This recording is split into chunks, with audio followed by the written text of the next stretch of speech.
I used to date a lot, and I was the kind of guy that I couldn't break up with a woman unless I had another one waiting in the wing.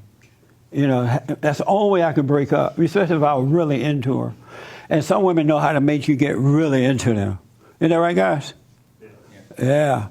And when they take that away from you, it's like taking your soul away. It's like taking life away from you. And in the past, I have not known how to deal with that. And so what I would do is get another woman to save me from the pain that this woman is making me feel. And so, but when I woke up, I realized if I lost something or someone, I need to endure that pain because the whole situation is happening and I'm having the pain because that person is my God. And so instead of trying to get that person back, I learned to be still and be quiet and overcome that need for that person instead of trying to get it back and be satisfied. And I see a lot of guys doing that. When they break up with a woman, it's like hell. And when they try to hold back, but the mind is busy, the pain hurt, Satan is talking and talking, then you get the woman back and you feel better. And you're like, wow, I got Jesus. I know the scriptures, right? But that woman has saved you. Same thing with women that break up with bad guys. If you trip out, then the tripping out is a sign that something is wrong with you and this relationship you have. And you're not supposed to try to get that relationship back if you're having pain from it. You're supposed to be still and know God so he will become your God.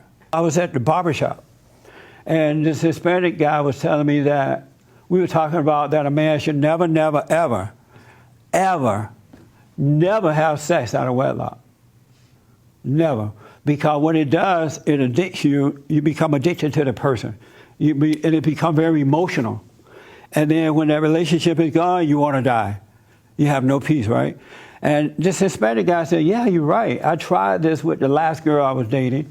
And he said that I can see already it's going to be some problem.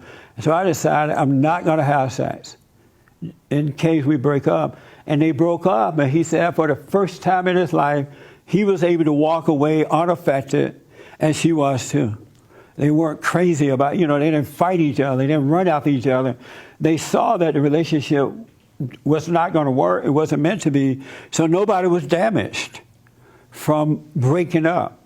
But once you have sex, you will be damaged, especially if someone you're really into. And I know a lot of the guys don't want to hear it, but I recommend you stay away from it until you get married. And the woman too, get to know the person without the addiction. And I don't care what you say, every time you have sex, you become addicted. Emotionally, mentally, and everything. And that person become your God. And you find yourself do anything to get them back. Accept anything, make up all kind of excuses. And then you feel like you're free, but you're not free. You just got back into the same mess, and the situation's going to come again. And when it come again, it's going to be even worse. Greetings, everybody. Greetings, everybody. Happy Saturday to you. What a great Saturday afternoon it is.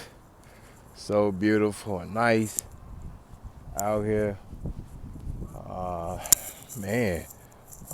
Shout out, man. Special shout out to, I don't know, I'm going to call him Minister Jesse Lee, because it looked like he was at his church teaching a Bible study. And I have to say, man, fellas, this is relationship 2.0. This is indeed the way how a relationship really is supposed to work, supposed to operate. Fellas, it is on us as men to be the gatekeepers of everything. Well, I'll say that's how it was originally in the garden. God told Adam, he said, take dominion over the earth. Everything. He said, subdue it. Put it up under your feet. Seriously. This is dead. Oh, I almost cut. This is dead seriously. We as men, it should be our responsibility. We know right now in America, or right now in the world, that women control access to sex, and men control access to marriage. But we supposed to control access to everything. Come on, man. We gotta really stop giving in to our flesh. We got to have some type of discipline about our body until the devil can't come in nowhere.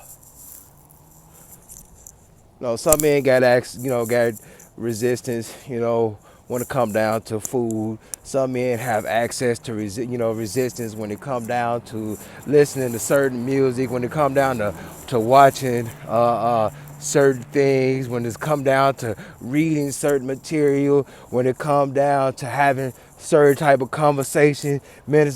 Some men have access, have their resistance to date, but when it come down to dating, when it come down to the women we date, it's like we forget about having resistance, and we just go ahead and do the exact opposite.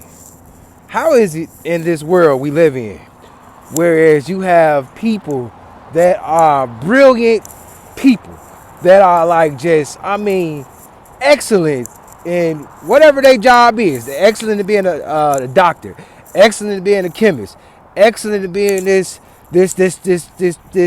scientist, excellent at being this musician.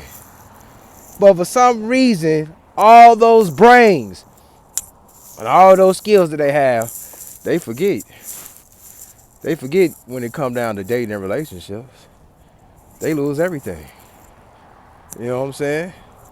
All that money that they have worked up while being extraordinary on their jobs, now possibly going to child support, or possibly going to alimony. Come on now. Possibly getting, all the houses and land that they have bought could possibly be getting split down the middle. Spousal support. Come on, this is just some things to think about. We really got to think about these things, man. Once again, shout out to Jesse Lee Peterson and a great word today to remind us and to encourage us as men to resist the devil, to resist him. And the scriptures talk about it. If you resist the devil, he will do what? Flee. Peace. Be blessed.